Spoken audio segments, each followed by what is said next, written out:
The last Secretary General of the Central Committee of the Communist Party of the Soviet Union was Mikhail Gorbachev. Immediately after his election in 1985, Gorbachev set about instituting sweeping reforms to the entire political and economic system of the USSR. He closed many government regulatory committees and introduced free market trade on a level never before seen in the Soviet Union. He legalized alternative political parties and gave them access to the Soviet parliament.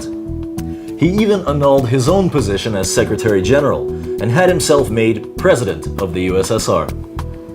By the beginning of the 90s, the Soviet Union was bankrupt from 45 years of Cold War and beginning to cut its ties to its traditional economic partners like the Middle East in order to garner favor from the West, attract investments and credits, and achieve the lifting of sanctions.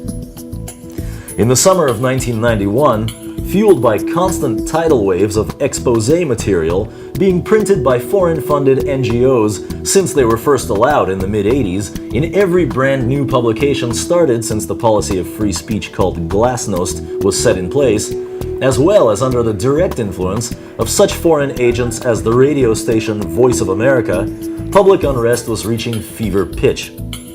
Then, something very strange happened. Mikhail Gorbachev went on vacation to his state-assigned official residence in the Crimea. During this time, 5 members of his government made a surprise announcement to the national press. Mr. Gorbachev, they said, is unable to perform his duties as president at the current moment due to illness.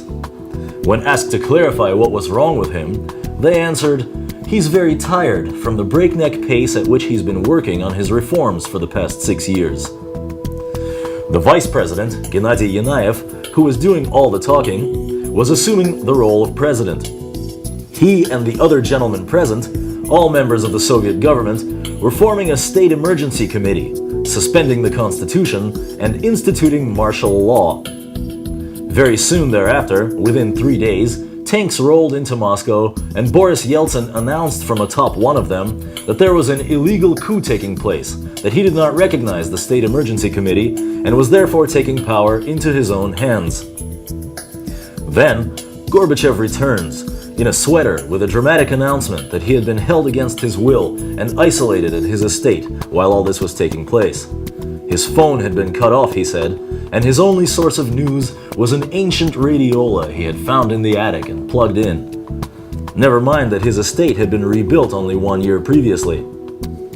The vice president of the Russian Federation at the time, Alexander Rudskoy, told Ukrainian journalist Dmitry Gordon in 2009 that when all this was going on, he visited Gorbachev at his estate, gained free access to his house from the guards outside without any questions, used the phone inside the house and called the Kremlin. When he said, "Hi, here I am, should I bring Mikhail Sergeyevich back to Moscow?" Gorbachev made a subtle, "don't bother" gesture to him. Clearly, something about the coup scenario does not add up in the least.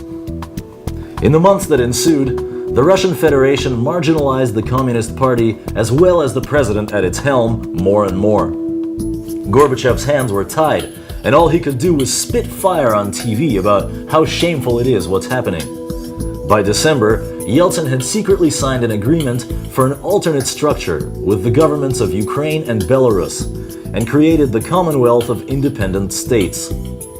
He then placed the final nail in the coffin of the USSR by illegalizing the Communist Party in the capital city of Moscow. This past Christmas was the 25th anniversary of Mikhail Gorbachev's resignation as president of the no longer extant Soviet Union. Ever since then, he has made a career lecturing throughout the world, all about how he didn't bring the military in to fight for the survival of the country he ruled because he was determined at all costs to avoid bloodshed. He also appears in Louis Vuitton ads, where he's riding in the back of a limo past the ruins of the Berlin Wall, with an open Louis Vuitton bag on the seat next to him. Apparently, as soon as the agreement for the Commonwealth of Independent States was signed, the first thing Yeltsin did was call US President George Bush Sr. on the phone.